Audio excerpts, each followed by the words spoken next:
একটা বাচ্চার পাওয়ার কত বড় দুর্ভাগ্য হলে তোমরা বলতে পারো যে বাচ্চা হয়ে যাওয়ার ৯ মাস পর তারপর তার বাচ্চার মুখ দেখে। এটা অন্য কারোর নয়, হ্যাঁ, এটা আমাদেরই জীবনের ঘটনা। So hello friends, welcome back to my channel. কেমন আছো তোমরা সকলে? আশা করি সবাই খুব ভালো আছো। আমিও খুব ভালো আছি।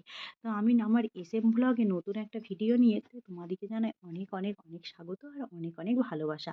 তো নতুন ভিডিওটা শুরু করলাম দেখো ঝমঝম করে বৃষ্টি দেখিয়ে। বৃষ্টি দেখতে আমার খুবই ভালো লাগে। মেয়েকে দুপুরে ঘুম পাড়িয়েছিলাম আর পশ্চিম দিকে জানালাটা দিয়ে ঝিঁ ঢুকতেই ছুটে চলে আসছিলাম কিন্তু ভিজে জামা কাপড়গুলো তুলে নিতে, না হলে আরও ভিজে যেত, শুকনোও হয়ে গিয়েছিল।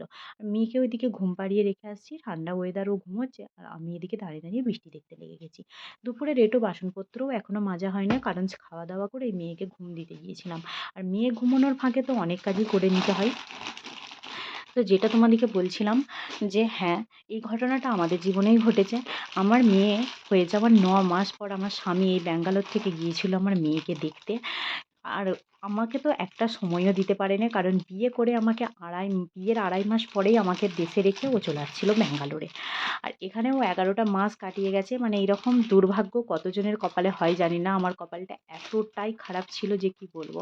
আসলে বলতে পারো যে পরিস্থিতির শিকার। পরিস্থিতি এমন, এমন সময় এমন, এমন জায়গায় আমাদেরকে দাঁড় করিয়ে দেয় যে না চাইতেও সেটাকে মেনে নিতে হয় আমাদের জীবনে। সেটাই আমার জীবনের একটা দুর্ভাগ্য ছিল।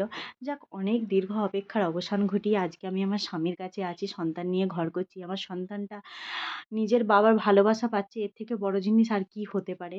একটা দিন গেছে জানো তো, আমার মেয়ে অন্যের বাবাদের দিকে তাকিয়ে থাকতো, তারা তাদের সন্তানদিকে নিয়ে যখন আদর করতো, আমার মেয়ে না চাইতো যে আমাকেও কোলে নিয়ে আদর করবে। কিন্তু সেটা দেখে আমি এত কেঁদেছি একদিন, বলে মানুষকে বোঝানো যাবে না।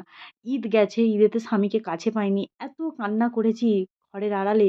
মানুষ সেই সব কষ্ট আমার দেখেনি। আর আজকে যেই একটু স্বামীর কাছে এসেছি, সুখে সংসার করছি, সেটা দেখে অনেক মানুষই সহ্য করতে পারছে না। তো দুঃখটা কেউ দেখেনি, কিন্তু সুখটা কেউ সহ্যও করতে পারছে না। কি আর বলবো? মানে পরিস্থিতি এমনই ছিল জীবনের। তোমাদের সাথে আস্তে, আস্তে ভিডিওর মাধ্যমে আমি সবকিছুই শেয়ার করব। তোমরা যদি কেউ জানতে চাও অবশ্যই কিন্তু কমেন্ট করো। তোমাদের সাথে অবশ্যই আমি সব ঘটনাগুলো শেয়ার করব আস্তে, আস্তে। আর দেখো সন্ধ্যেবেলা একসাথে বসে মুড়ি খাচ্ছি। এই সুখটা কি আর তখন তো পাইনি, এখন উপভোগ করছি। আমি কিন্তু নিজেকে খুবই লাকি মনে করছি। তো আমি তো বলব একটা মেয়ে তার স্বামীর ছায়াতে থাকাই সবসময় খুবই ভালো। আর স্বামী ছেড়ে থাকা যে কি কষ্ট, এটা প্রবাসীর বউয়েরা ছাড়া কেউ বুঝবে না। আমিও একজন প্রবাসীর বউ, আমিও সেটা বুঝি। তো এই ভিডিওতে তোমাদের সাথে আমি আজকে এতটুকুই শেয়ার করলাম। পরে আবার ভিডিও নিয়ে আসবো। টাটা।